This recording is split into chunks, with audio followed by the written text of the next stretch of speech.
आपलं स्वागत आहे म्हणजे यूट्यूब चॅनल इलर्न आय टीमध्ये. आजचा जो आपला क्लास आहे turner first year theory MCQ class number 10वा, जे आपण तुमच्या सिलेबसनुसार मॉड्यूल वाईज सॉल्व्ह करून देत आहे. तर हा मॉड्यूल जो आपला होता टेपर टर्निंगचा मॉड्यूल होता, ज्यात आपण याच्या आधी 30 प्रश्न सॉल्व्ह करून दिले आहे आणि याचा भाग दुसरा आहे. क्लास नंबर 10वा टेपर टर्निंग मॉड्यूलचा भाग नंबर दुसरा. स्टार्ट करूया. जो पहिला प्रश्न आहे आजचा आपला 31 नंबरचा, calculate the least count of vernier bevel protractor if 20 division on the main scale are divided into 12 equal part. जर मुख्य पट्टीवरील म्हणजे मेन स्केलवरील 20 विभाग म्हणजे 20 डिव्हिजन 12 समान भागामध्ये विभागले असतील तर वर्नियर विवेल प्रोट्रॅक्टरचे किमान गणक किती असेल. तर या प्रश्नामध्ये जसं आपल्याला लिस्ट काउंट काढायला सांगितला होता, आधी आपण ऑप्शन घेऊ मग समजून सांगू कसा काढला जाते. पहिला ऑप्शन आहे 1 डिग्री ते 50 डिग्री, दुसरा ऑप्शन आहे 100 मिनिट, तिसरा ऑप्शन आहे 28 मिनिट आणि चौथा ऑप्शन आहे 5 मिनिट. हे जे सिंबल आपल्याला दिसत आहे हे मिनिटचे सिंबल आहे. तर आपल्या या प्रश्नामध्ये काय विचारलेला होता, calculate the least count of vernier bevel protractor. Main division किती आहे आपलं 20 आणि मेन स्केल डिव्हिजन आणि त्याला 12 भाग इक्वल पार्टात डिवाइड केलेला आहे. तर याचा जर लिस्ट काउंट निघते तर याचा लिस्ट काउंट किती येते, 5 मिनिट येते. जे आपल्याला जसा वर्नियर विवेल प्रोट्रॅक्टरचं जे लिस्ट काउंट आहे त्याचा लिस्ट काउंट किती असते 5. जे मेन स्केल डिव्हिजनचे जे भाग त्याला जे इक्वल केले पार्टमध्ये डिवाइड केलेले असते त्याच्यात जेव्हा आपण लिस्ट काउंट काढतो तर याचा आन्सर किती येते आपला 5 मिनिट येते. Next question, what is the accuracy of the protractor head of a combination set.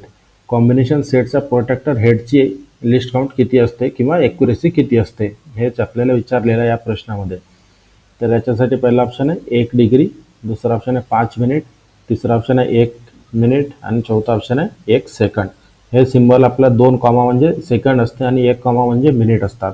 तर प्रश्नामध्ये जे विचारलेला होता कॉम्बिनेशन सेटच्या प्रोट्रॅक्टर हेडची अचूकता किती आहे, तर याचे उत्तर आहे option number A 1 degree.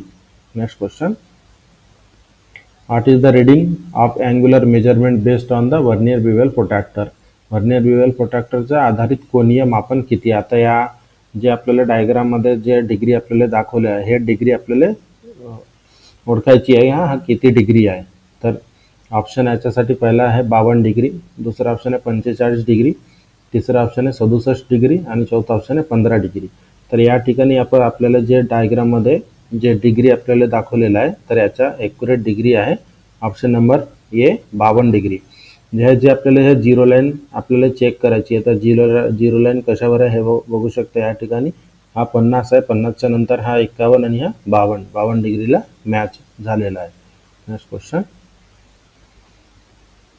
Convert 8 degree 44 minute into minutes. आता या प्रश्नामध्ये जे आपल्याला डिग्री आणि मिनिट आहे टोटल याचे किती मिनिट होतात हेच आपल्याला विचारलेलं आहे. तर याच्यासाठी पहिला ऑप्शन आहे 424 मिनिट, दुसरा ऑप्शन आहे 428 मिनिट, तिसरा ऑप्शन आहे 524 मिनिट आणि चौथा ऑप्शन आहे 536 मिनिट. तर याचं जेव्हा आपण कन्वर्ट करतो मिनिटमध्ये तर याचं उत्तर येते ऑप्शन नंबर सी 524 मिनिट. एका डिग्रीमध्ये जसं 60 मिनिट असतात, 60 मिनिटच्या 1 डिग्री असतं. तर 60 मिनिटाचा जर आपण 8ला गुणाकार केला 480 होतात आणि 480 प्लस 44 मिनिट जर केला तर याचं उत्तर किती येतं आपला 524 मिनिट. लक्षात ठेवायचा 60 सेकंदाचा 1 मिनिट असतात आणि 60 मिनिटाचा 1 डिग्री होत असते. Next question, which part of the combination set is used for measuring angle. कोणता कॉम्बिनेशन सेटचा भाग म्हणजे कॉम्बिनेशन सेटचा कोणता भाग ज्याच्याने आपण अँगल मोजण्यासाठी त्याचा वापर करत असतो. तर याच्यासाठी पहिला ऑप्शन आहे प्रोट्रॅक्टर हेड, दुसरा ऑप्शन आहे स्क्वेअर हेड, तिसरा ऑप्शन आहे सेंटर हेड आणि चौथा ऑप्शन आहे रूल. तर प्रश्नामध्ये जे विचारलेला होता कॉम्बिनेशन सेटच्या कोणत्या पार्टच्या सहाय्याने आपण अँगल चेक करत असतो, तर याचं उत्तर आहे option number A protractor head. Next question, how is the length of the sine bar specified. Sine बारची लांबी आपल्याला कशावरून निर्दिष्ट करता येते हेच आपल्याला विचारलेलं आहे. तर याच्यासाठी पहिला ऑप्शन आहे distance between the centre of the roller म्हणजे रोलरच्या केंद्रामधील अंतर. दुसरा ऑप्शन आहे length of the datum surface म्हणजे डॅटम पृष्ठभागाची लांबी. तिसरा ऑप्शन आहे लेंथ ऑफ द रोलर म्हणजे रोलरची लांबी. चौथा ऑप्शन आहे लेंथ ऑफ द साइन बार म्हणजे साइन बारची एकूण लांबी. तर प्रश्नामध्ये जे विचारलेलं आहे हा रिपीटेड प्रश्न आहे, पेपरमध्ये खूपदा विचारलेला आहे. साइन बारची लांबी कशी स्पेसिफाईड केला जाते? तर याचं उत्तर जे आहे option number A, distance between the centre of the rollers. Sine बारच्या दोन्ही बाजूला दोन प्रेसिशन रोलर लागलेले असते, तर दोन्ही रोलरच्या सेंटर मधला जे डिस्टन्स असते त्यालाच साइन बारची लांबी म्हणून ओळखली जाते. Next question, how to measure the diameter of the small end of an external taper precisely. क्वेश्चनमध्ये काय विचारलेलं आहे, बाह्य टेपरचा छोटा टोकाचा व्यास अचूकपणे कसा मोजता येतो? जसं आपण टेपर टर्निंग केलेला एका जॉबचा, तर ज्या जॉबचा जर आपल्याला लहान डायमीटर जर आपल्याला मोजायची असेल तर कोणता मेथडच्या सहाय्याने आपण अचूकतेने मोजू शकतो? तर याच्यासाठी पहिला ऑप्शन आहे साइन बार, दुसरा precision roller with slip gauge, तिसरा ऑप्शन आहे वर्नियर कॅलिपर, चौथा स्क्रू गेज. तर प्रश्नामध्ये जे विचारलेला होता, बाह्य टेपरचा छोटा टोकाचा व्यास अचूकपणे कसा मोजता येतो? तर याचे उत्तर आहे option number B, precision roller with slip gauge. Precision roller आणि स्लिप गेजच्या सहाय्याने आपल्याला अँगल पण काढता येतो, हाईट पण काढता येतो आणि रोलरचे जे डायमीटर आहे ते पण, म्हणजे जॉबचं जे लहान डायमीटर किंवा मोठा डायमीटर आहे ते पण आपल्याला काढता येते. Next question, what does the letter S stand for in the equation D equal to Y minus 2 ब्रॅकेटमध्ये S plus R in taper measurement. आता याच्यामध्ये एक फॉर्म्युला दिलेला आहे, तर फॉर्म्युला कोणता आहे? D equal to Y minus 2 ब्रॅकेटमध्ये एस प्लस आर. तर या फॉर्म्युलामध्ये जे एस आहे, एस दाखवलेला आहे, तर या एसचा अर्थ काय असते हेच आपल्याला ओळखायची आहे. जसं या डायग्राममध्ये आपण पाहू शकतो, एक टेपर जॉब आहे, त्याच्या दोन्ही बाजूला दोन प्रिसिशन रोलर ठेवलेला आहे आणि हा आर आहे आणि हा एस, हा डी आहे, हा वाय आहे. तर हा एसचा अर्थ काय होते हेच आपल्याला विचारलेलं आहे. तर याच्यासाठी पहिला ऑप्शन आहे diameter over roller at the larger end, म्हणजे मोठ्या टोकावर रोलरवरील व्यास. दुसरा ऑप्शन आहे diameter over roller at the smaller end, म्हणजे छोट्या टोकावर रोलरवरील व्यास. तिसरा ऑप्शन आहे रेडियस ऑफ द रोलर, म्हणजे रोलरची त्रिज्या. चौथा ऑप्शन आहे distance from the centre to the roller of the end of the component, म्हणजे घटकाच्या शेवटच्या टोकापर्यंत केंद्रापासून रोलरपर्यंतचे अंतर. तर प्रश्नामध्ये जे विचारलेला होता, टेपर मापनाच्या समीकरणात D equal to Y minus 2 ब्रॅकेटमध्ये एस प्लस आर या समीकरणात एसचा अर्थ काय असते हेच आपल्याला विचारलेला होता. तर याचं उत्तर आहे option number D, distance from the centre to the roller of the end of the component, म्हणजे घटकाच्या शेवटच्या टोकापर्यंत केंद्रापासून रोलरपर्यंतचे अंतर. ज्या इथं आपण पाहू शकतो, हा जो रोलर आहे, रोलरचा सेंटर आणि जो जॉबचा लहान डायमीटर आहे त्याच्या शेवटपर्यंतचा हा जे अंतर आहे त्याला एस हा अक्षरनं दर्शवलेला आहे. Next question, what is the use of the formula in taper measurement. Taper मापन सूत्राचा उपयोग काय आहे?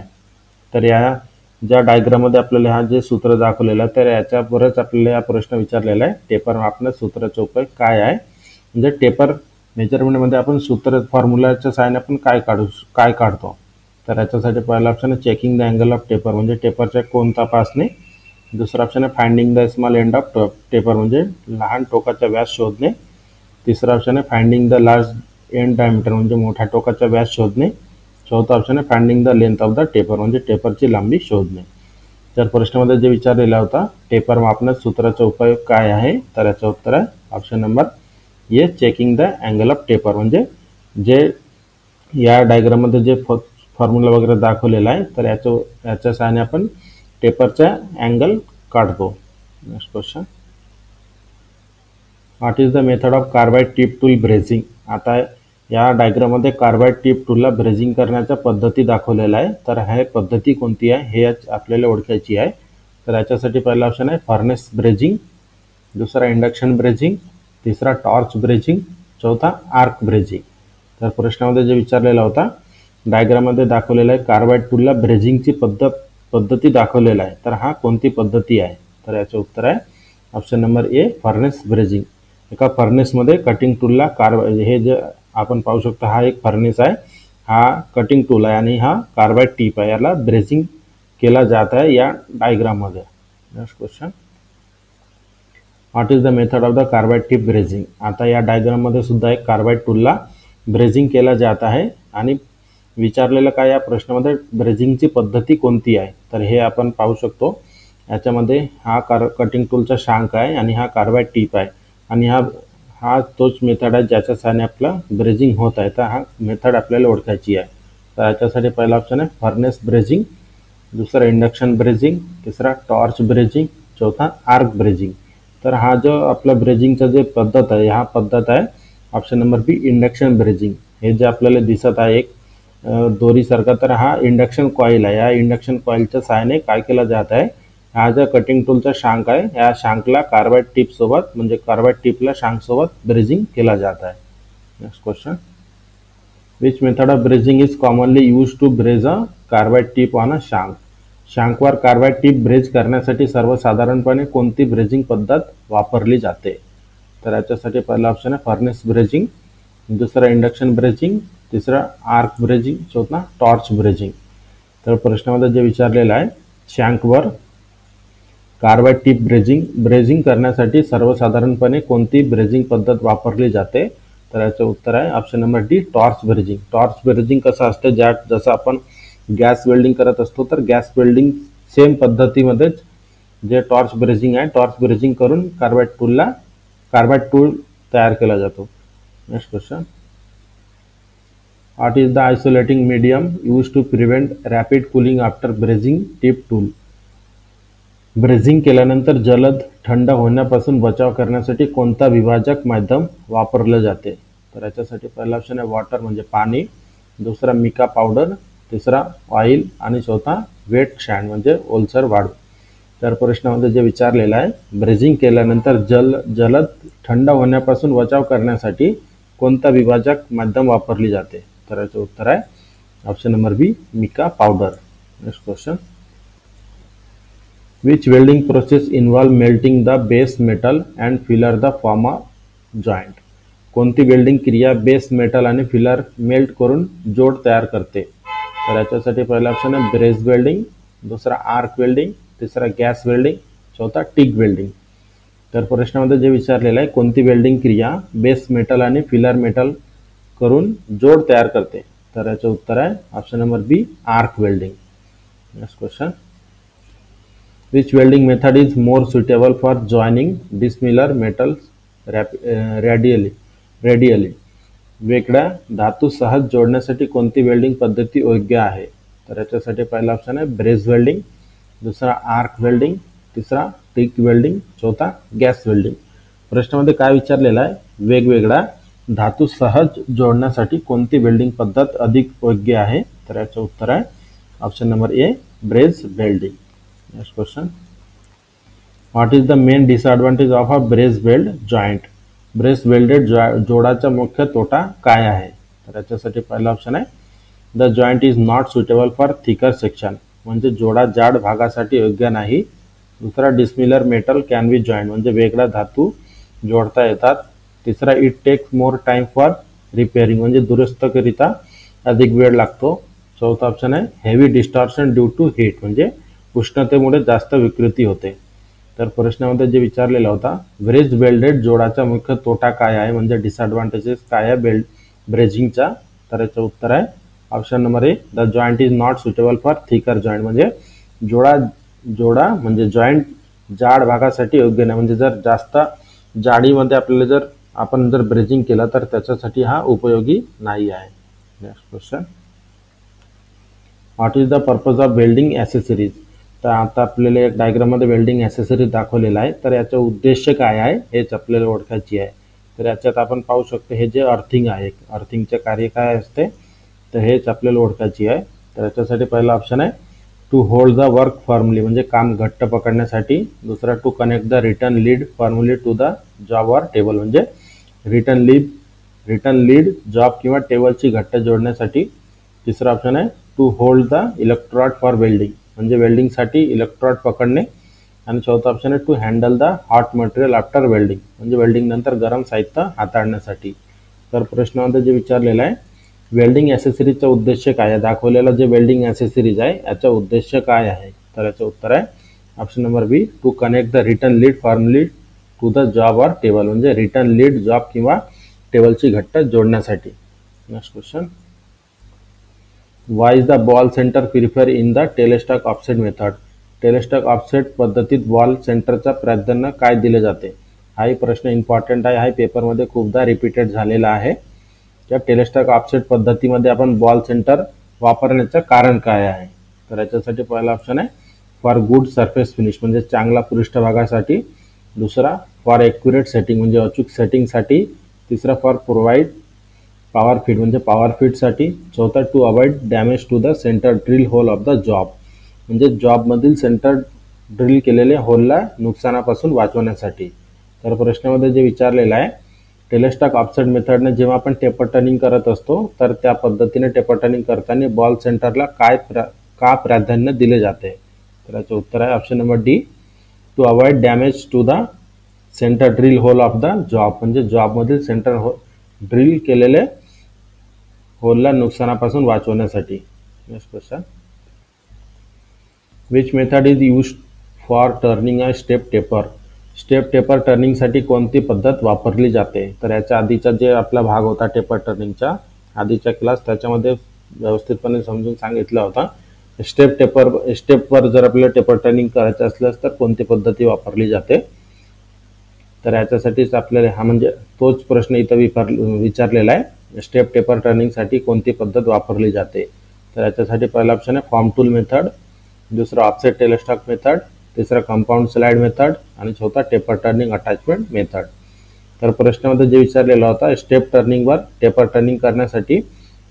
टेपर टर्निंग करण्यासाठी कोणती पद्धती वापरली जाते. तर याचे उत्तर आहे option number C, compound slide method. Compound slide मेथडच्या सहाय्याने आपण कोणताही जॉबवर जर स्टेप बनलेला असेल तर कोणताही स्टेपवर आपल्याला टेपर टर्निंग करता येते.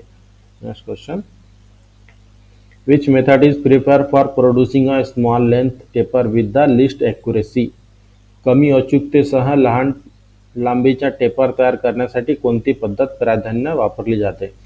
जर आपल्याला कमी लांबीपर्यंत आपल्याला टेपर टर्निंग करायचे असल्यास आणि कमी अचूकतेसह तर कोणती टेपर टर्निंग पद्धतीचा वापर केला जाते. तर याच्यासाठी पहिला ऑप्शन आहे फॉर्म टूल मेथड, दुसरा कंपाऊंड स्लाइड मेथड, तिसरा टेलेस्टॉक ऑफसेट मेथड आणि चौथा option taper turning attachment method. तर प्रश्नामध्ये जे विचारलेला होता, कमी अचूकतेसह लहान लांबीच्या टेपर तयार करण्यासाठी कोणती पद्धतीला प्राधान्य दिली जाते. तर याचं उत्तर आहे ऑप्शन नंबर ए, form tool method. Form tool मेथडच्या सहाय्याने सगळ्यात कमीत कमी लांबीपर्यंतची टेपर टर्निंग केला जाते. Next question, calculate the amount of offset if the total length of the job is 80 mm and tan is equal to 5 degree 45 minute. जर एखादा जॉबची एकूण लांबी 80 मिलीमीटर आहे आणि tan is equal to 5 degree 45 minute तर ऑफसेटची मात्रा मोजा. तर याच्यामध्ये आपल्याला ऑफसेटच्या फॉर्म्युलाची गरज असते, जी आपण या ऑफसेटचा फॉर्म्युला याच्या आधीच्या क्लासमध्ये घेतलेला आहे. तर त्या फॉर्म्युलाचा वापर करून आपल्याला काढायचे असतात. तर काढत असताना आपल्याला काय करायचं असते, जसं आपला टॅनचा व्हॅल्यू किती दिलेला आहे 5 डिग्री 45 मिनिट, तर याच्या व्हॅल्यू आपल्याला लॉग टेबलमधून काढायचे असते आणि त्या व्हॅल्यू फॉर्म्युलामध्ये वापरून नंतर कॅल्क्युलेशन केला जाते. तर जर आपल्याला कॅल्क्युलेशन नाही करायचं असल्यास, म्हणजे ज्या CBT एक्झाममध्ये क्वेश्चन ॲज इट इजच येते, कोणताही व्हॅल्यू चेंज होत नाही. जर समजा हा प्रश्न जर विचारला असेल CBTमध्ये तर याच्यातला कोणताही व्हॅल्यू चेंज होणार नाही. आपल्याला डायरेक्ट जर हे आपल्याला ऑप्शन आपल्याला माहीत असेल, आन्सर माहीत असेल तर डायरेक्ट टिक मार्क करायचं असते. तर याच्यासाठी पहिला ऑप्शन 10 मिलीमीटर, दुसरा 7 मिलीमीटर, तिसरा 8 मिलीमीटर, चौथा 12 मिलीमीटर. तर प्रश्नामध्ये जे विचारलेला होता, जॉबची एकूण लांबी, म्हणजे एखादा जॉबची एकूण लांबी 80 मिलीमीटर आहे आणि टॅनची व्हॅल्यू 5 डिग्री 45 मिनिट असेल तर ऑफसेटची व्हॅल्यू किती. त्याचं उत्तर आहे option number C, 8 millimetre. Next question, जर ऑफसेट आपल्याला काढता येत नसेल तर ऑफसेट कसे काढायचे त्याचा पण एक सेपरेट व्हिडिओ माझ्या चॅनलवर आहे, त्यात आपण बघू शकता. Next question, read the angle. आता या डायग्राममध्ये एक वर्नियर बिवेल प्रोट्रॅक्टरचा डायग्राम दाखवलेला आहे, ज्यात आपल्याला रीडिंग ओळखायची आहे की हा किती मिनिट किंवा किती डिग्री आहे. तर याच्यासाठी पहिला ऑप्शन आहे 55 डिग्री 40 मिनिट, दुसरा 50 डिग्री 20 मिनिट, तिसरा 45 डिग्री 23 मिनिट, चौथा ऑप्शन 49 डिग्री 20 मिनिट। तर या प्रश्नामध्ये जसा आपल्याला या प्रश्नामध्ये जे रीडिंग दाखवलेलं आहे तर हा रीडिंग आहे ॲक्युरेट रीडिंग 50 डिग्री 20 मिनिट। तर 50 डिग्री कुठं आहे आपण इथं बघू शकता, हा झिरो लाईन कशावर आहे 50 वर आहे म्हणजे 50 डिग्री। त्याच्यानंतर या ठिकाणी आपण पाहू शकतो इथं ॲरो दाखवलेला आहे तर हा मिनिटाचा ॲरो आहे, तर हे आपला किती मिनिट आहे 20 मिनिट आहे। हे जे एक मोठी रेषा असते हे 15-15 मिनिटाच्या फरकाचा रेषा आहे। Next question, what does the letter y stand for in equation d is equal to y minus 2 ब्रॅकेटमध्ये s plus r in taper measurement. तर या प्रश्नामध्ये एक फॉर्म्युला दिलेला आहे, फॉर्म्युला आहे आपला d is equal to y minus 2 ब्रॅकेटमध्ये s प्लस r। तर या फॉर्म्युलामध्ये जे y दाखवलेला आहे तर या y चा अर्थ काय आहे, तर या ठिकाणी आपण पाहू शकतो r दाखवलेला इथं s आहे, इथं d आहे आणि y आहे खाली। तर या y चा अर्थ काय असते हे आपल्याला ओळखायची आहे। तर याच्यासाठी पहिला ऑप्शन आहे diameter over the roller at the smaller end म्हणजे लहान टोकावर रोलरचा व्यास। दुसरा ऑप्शन आहे diameter over the roller at the big end म्हणजे मोठ्या टोकावर रोलरचा व्यास। तिसरा ऑप्शन आहे रेडियस ऑफ द रोलर म्हणजे रोलरची त्रिज्या। चौथा ऑप्शन आहे distance from the centre of the roller to the end of the component म्हणजे रोलरच्या मध्यमपासून घटकाच्या टोकापर्यंतचा अंतर। तर प्रश्नामध्ये जे विचारलेलं आहे एक फॉर्म्युला दिलेला आहे आपल्याकडे d is equal to y minus 2 ब्रॅकेटमध्ये s प्लस r। तर या फॉर्म्युलामध्ये जे y शब्द आहे हा शब्दाचा अर्थ काय आहे, तर याचे उत्तर आहे option number A diameter over the roller at the smaller end. Next question, म्हणजे हा जो y दाखवलेला y चा अर्थ काय आहे, हा जो एक टेपर जॉब आहे, टेपर जॉबचा लहान बाजूचा जो डायमीटर आहे या लहान बाजूचा डायमीटरचा रोलरचा दोन्ही रोलरच्या सहाय्याने आपल्याला का दाखवलेला आहे। जर समजा या जॉबचा आपल्याला लहान डायमीटर काढायचे असल्यास तर हाच पद्धती वापरली जाते, जॉबचा लहान बाजूला रोलर ठेवला जाते आणि रोलरचा आउटर डायमीटरचा माप घेतला जाते, त्यानंतर फॉर्म्युलामध्ये व्हॅल्यू पुटअप करून काढला जाते, म्हणूनच याला काय म्हटलेलं आहे लहान टोकावर रोलरचा व्यास म्हणजे जॉबचा लहान टोकावर रोलरचा व्यास। Next question, what should be the height of the gauge block needed to measure a 30 degree angle using a 150 mm sine bar. प्रश्नामध्ये काय विचारलेला आहे 150 म्हणजे 150 मिलीमीटर साइन बार वापरून 30 डिग्री कोन मोजण्यासाठी गेज ब्लॉकची उंची किती असावी। तर याच्यासाठी फॉर्म्युला वापरला जाते height of slip gauge divided by length of sine bar. हा फॉर्म्युलाचा वापर करून आपल्याला काढायचं असते, जसा sine theta is equal to height of slip gauge length divided by length of sine bar. या फॉर्म्युलामध्ये व्हॅल्यू पुटअप करून नंतर कॅल्क्युलेशन केला जाते। तर याच्यासाठी पहिला ऑप्शन आहे 291.26 मिलीमीटर, दुसरा 145.63 मिलीमीटर, तिसरा 75 मिलीमीटर, चौथा ऑप्शन आहे 38.62 millimetre.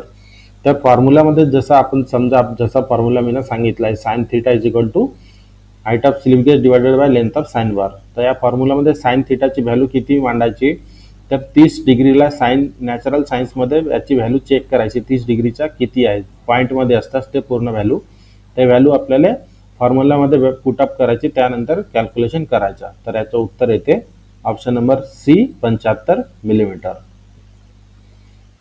Next question, what is the primary purpose of taper turning in lathe. लेथमध्ये टेपर टर्निंगचा मुख्य उद्देश काय आहे, तर याच्यासाठी पहिला ऑप्शन आहे to create a cylindrical shape म्हणजे बेलनाकार आकार तयार करण्यासाठी, दुसरा to reduce the length of the component म्हणजे घटकाची लांबी कमी करण्यासाठी, तिसरा to produce a conical shape म्हणजे शंकाकार आकार तयार करण्यासाठी, किंवा चौथा ऑप्शन आहे to increase the diameter of the component म्हणजे घटकाचा व्यास वाढवण्यासाठी।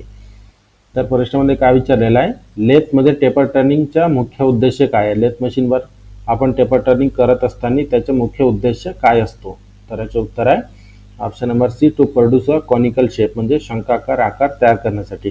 टेपर टर्निंग केल्यानंतर एक डायमीटर मोठा राहते आणि एक दुसरा डायमीटर लहान असतात म्हणजे ते पूर्ण शंकासारखाच दिसते, म्हणून त्याचं उत्तर काय दिलेलं आहे शंकाकार आकार तयार करण्यासाठी। Next question, which of the following method is commonly used for taper turning on a lathe. लेथवर टेपर टर्निंगसाठी खालीलपैकी कोणती पद्धत सर्वसामान्यपणे वापरली जाते, म्हणजे कॉमनली जे आपण टेपर टर्निंग मेथड वापरतो लेथ मशीनवर ते मेथड कोणती आहे? तर याच्यासाठी पहिला ऑप्शन आहे फॉर्म टूल मेथड, दुसरा ऑप्शन आहे टेपर टर्निंग अटॅचमेंट, तिसरा ऑप्शन आहे बोरिंग बार आणि चौथा ऑप्शन आहे टूल पोस्ट ग्राइंडर. तर प्रश्नामध्ये काय विचारलेला होता, लेथवर टेपर टर्निंगसाठी खालीलपैकी कोणती पद्धत सर्वसाधारणपणे वापरली जाते? तर याचे उत्तर आहे option number B, using a taper attachment. या 4 ऑप्शनपैकी म्हटलेलं आहे. जर या 4 ऑप्शन सोडून जर फक्त प्रश्नावर लक्ष केला, टेपर टर्निंग करण्यासाठी लेथवर कोणती पद्धत वापरली जाते सर्वसाधारणपणे, तर त्याचे उत्तर येते कंपाऊंड स्लाइड मेथड. पण या प्रश्नामध्ये ऑप्शन दिलेला नव्हता म्हणून याचं उत्तर काय आहे, using a taper attachment. Next question. In taper turning, if you want to achieve a taper with an angle of 5 degree, which tool setting should you adjust? म्हणजे टेपर टर्निंगमध्ये 5 डिग्री कोणाचा टेपर हवा असेल तर कोणती टूल सेटिंग बदलली पाहिजे? तर याच्यासाठी पहिला ऑप्शन आहे टूल स्पीड, टूलची स्पीड, दुसरा टूल फीड रेट, टूलची फीड रेट, तिसरा टेलेस्टॉक अँगल म्हणजे टेलेस्टॉकचा अँगल, चौथा टूल पोस्टची अँगल. तर प्रश्नामध्ये काय विचारलेलं आहे, टेपर टर्निंगमध्ये जर 5 डिग्री अँगलचा टेपर हवा असेल तर अँगल कोणती टूलची सेटिंग बदलली पाहिजे? तर याचे उत्तर आहे option number C, tailstock angle. Next question. When using a taper turning attachment, what is the role of compound rest?